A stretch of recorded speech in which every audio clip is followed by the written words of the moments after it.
Chapter 17. The Way of the Wizard. "I don't want to worry you," my father said. Of course, I immediately began to worry. "But your mother is in the hospital. She had a mild heart attack a few days ago and now has pneumonia." Alberto and I had just arrived to Concordia Sagittaria and were sleeping in a lovely chapel meeting room. Alberto was out buying groceries, and I had decided to call my parents to check in. In the unspoken words, I heard my father's silent plea for me to come home. The voice of obligation whispered in my ear, accusing me of being a terrible daughter, of abandoning my family when they most needed me. I imagined my father and my sisters and brother rallying around my mother for support, while I, the eldest daughter, was thousands of kilometers away on a different continent, living a different existence, completely disconnected from their realities and struggles. My walk for peace at that moment never seemed more frivolous. For as long as I could remember, my mother had struggled with her health due to the various effects of Behçet's syndrome, the condition that ailed her. It attacked her autoimmune system and made her susceptible to anything. She suffered a heart attack and had double bypass surgery in the early 90s. She was on blood pressure and heart medication and had to contend with their side effects, which involved various gastrointestinal problems. More distressing still, she developed uveitis, an inflammation of the fibrous tissue surrounding the eye, which caused her to gradually lose her vision until she became completely blind in 1988. In her later years, my mother maintained a positive attitude about life, which we all believed kept her alive. She came into her own when she joined the Canadian National Institute for the Blind. She learned to walk with a walking stick and began going for walks in our neighborhood and nearby shopping center. She took the bus to get to familiar places and learned to read and write Braille. She became a spokesperson for a large charitable foundation and shared her inspirational story with groups and corporations as part of that charity's fundraising efforts. She even learned to crochet and surprised us one winter with slippers and coasters. At around the time that I began to explore my spirituality, she also began to explore hers. I shared with her my newfound beliefs, and we spoke at length about the deeper meaning of her life and illnesses. She read in Braille some of the books that I recommended to her, and began her journey of healing the emotional and spiritual wounds of her life. At times it was draining for me, as I was having a hard enough time dealing with my own issues, and felt the added and guilt-ridden burden of helping my mother through her issues. Over time, however, this experience healed and strengthened our relationship, and I was finally able to see my mother through the eyes of an adult, not through those of a child. "I'll call Mom right away," I said to my dad. "Oh," he sighed. I could feel his disappointment from across the ocean. "All right, then." I said my goodbyes before my resolve ran out. This path of peace was indeed lonely, and I wondered if those I held dear would ever walk with me again. I dialed the number of my mom's hospital room. "Hi, honey," she exclaimed happily, even though she sounded weak and congested. "I'm so happy to hear your voice." "Me too, Mom," I replied. "So I see you're putting my tax dollars to good use again." She laughed weakly, interrupted by bouts of coughing that lasted for several seconds. My heart clenched. "Don't worry, Mo, really, I'm okay," she said. "The doctors say I'm improving. I'll be out in a few days." In the midst of more coughing fits, my mother recounted the details of her physical condition. I listened quietly as silent tears spilled down my face. "I want to tell you something," she pronounced seriously. "I have been reading some of the books that you've mentioned to me, and I'm beginning to understand why you're walking. You're trying to live what you believe about peace. I get it. That doesn't mean I'm less worried about you, but I want you to know that I'm proud of you." A tremendous love swelled within me. I felt its healing warmth throughout my body and then sent it out to her. I imagined this love enveloping her, entering her very being and washing away the pain and the hurt. In its wake, I saw that love leaving a trail of light and radiant health.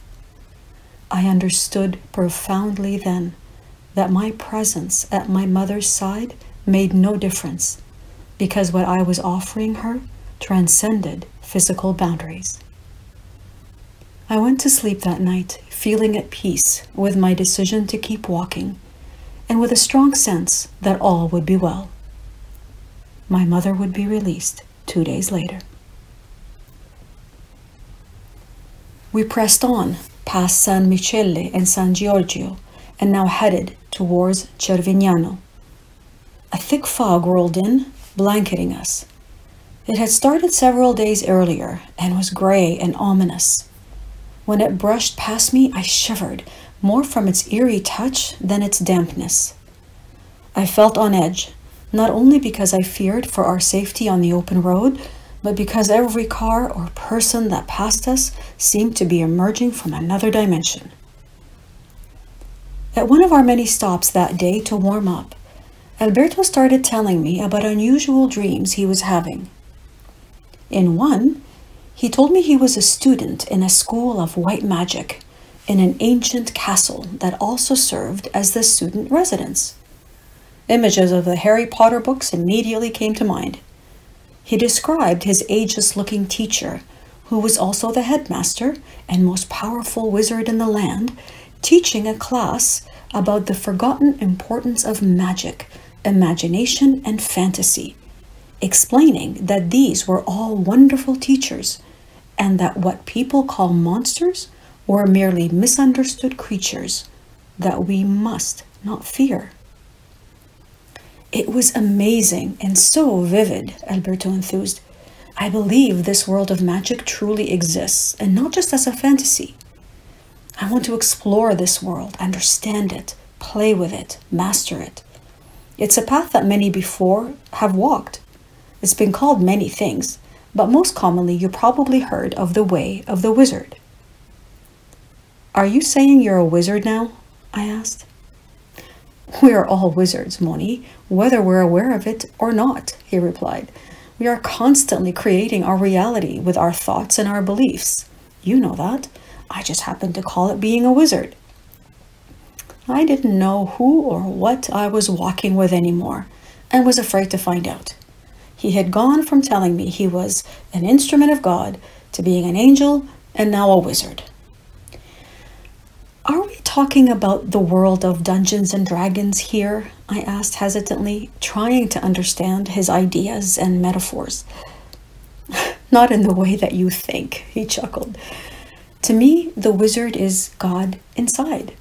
I'm not talking about the mental awareness that God exists within me, but the absolute certainty and knowing that the extraordinary power that created the universe and the stars is the same power that resides within me, and of course, every one of us. Well, what about dark wizards? I probed, as if pulled by some magnetic force to know, or perhaps more importantly to understand, my unusual companion.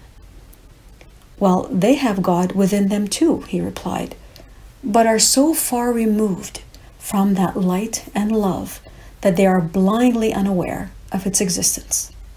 They live in darkness, in ignorance, and misuse that same creative power we all have for selfish gain or to hurt others. So you're a kind of Merlin? I asked. Well, not really, because it's believed that such wizards like Merlin used rituals and spells and potions to achieve their aims, he explained. But these are mere objects. They have no power. It's people's faith in them that gives them power. Faith, belief, certainty, These are the wizard's tools of creation, not some inert objects. All that we need is within. It's getting to that place of absolute certainty that's the challenge. I'm trying to follow you, I said, but this is a totally different world for me. Magic is the divine power within you, Mony, he assured me. It is God in action. When you create, you're using magic. It's a sacred gift to be honored, not something to be feared. Do you know who one of the greatest wizards in the world was?